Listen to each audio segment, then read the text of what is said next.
அது பவுடர் போடு.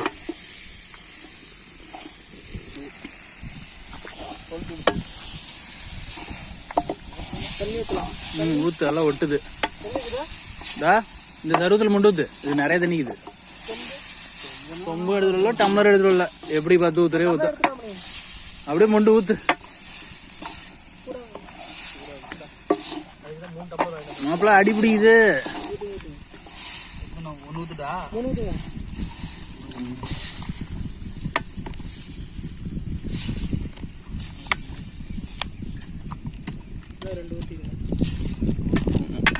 அப்பதான் வெந்து குழம்பு வரதுக்கு சரியா இருக்கும்.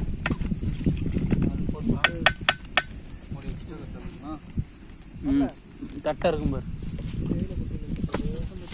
சருவத்தில் விட்டு, இந்த சருவத்துல விட்டு. சும்மா தானே இது. அவ்வளோதான், எடுத்து வச்சிடலாம் எண்ணெயை. கவர் கட்டு.